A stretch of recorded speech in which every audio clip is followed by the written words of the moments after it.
Assalamualaikum warahmatullahi wabarakatuh. Salam sejahtera. Perkenalkan, nama saya Novi Lutfiana, NDH 26 angkatan 11, peserta Latsar CPNS Puslat Bangka DOD 2020 dari Universitas Borneo Tarakan.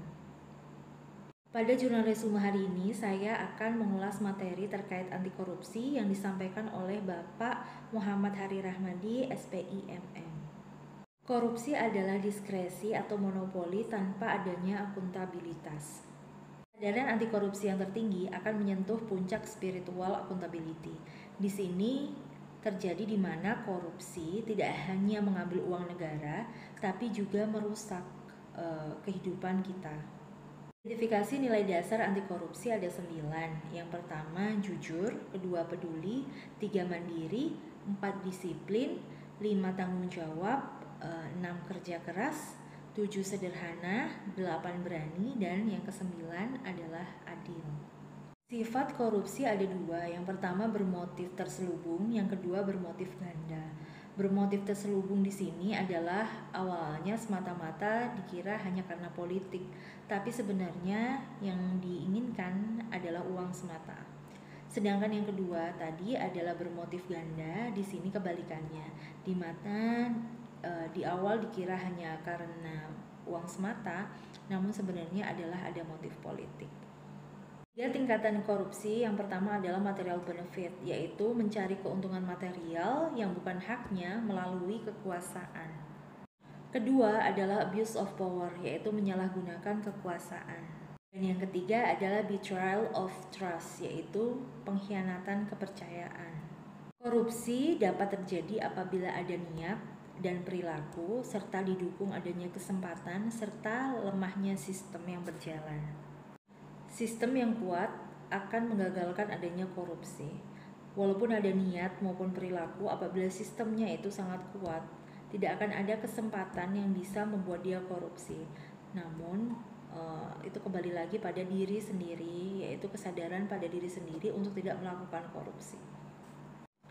Perilaku korupsi dan tindakan korupsi merupakan sesuatu hal yang berbeda.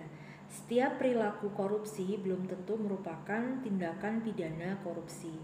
Nah, terdapat 7 kelompok tindak pidana korupsi. Di antaranya 1. Kerugian uang negara, yang kedua suap menyuap, yang ketiga pemerasan, yang keempat perbuatan curang, 5. Penggelapan dana jabatan, 6. Benturan kepentingan dalam pandangan, serta yang ketujuh adalah gratifikasi. Lesson learned dari materi anti korupsi adalah yang pertama, membuat saya sadar bahwa dampak dari tindakan korupsi tidak hanya merugikan negara, tapi terlebih penting adalah merugikan diri kita sendiri, keluarga, maupun orang-orang di sekitar kita, tidak hanya jangka pendek namun juga jangka panjang. Kedua, kesadaran diri anti korupsi dibentuk melalui kesadaran spiritual. Kita harus sadar kenapa manusia ada di muka bumi ini, tujuan dan manusia hidup di muka bumi ini, serta yakin bahwa adanya Tuhan yang Maha Esa, Allah Subhanahu wa Ta'ala, yang akan selalu melihat tindakan baik dan buruk kita. Yang ketiga, tanggung jawab spiritual yang baik akan menghasilkan niat yang baik dan mendorong terciptanya visi misi yang baik pula. Aksi nyata yang akan saya lakukan di lingkungan kerja selaku dosen di Universitas Borneo Tarakan adalah yang pertama, selalu bersikap jujur, yang kedua, amanah atau dapat dipercaya, yang ketiga, tidak menyalahgunakan kekuasaan atau wewenang yang saya miliki, yang keempat, tidak menerima suap dan juga tidak menyuap, serta tidak menerima gratifikasi, yang terakhir, tidak mengambil apa yang tidak menjadi hak saya. Cukup sekian jurnal resume saya pada hari ini terkait materi anti korupsi. Sampai jumpa di jurnal saya selanjutnya. Terima kasih. Wassalamualaikum warahmatullahi wabarakatuh.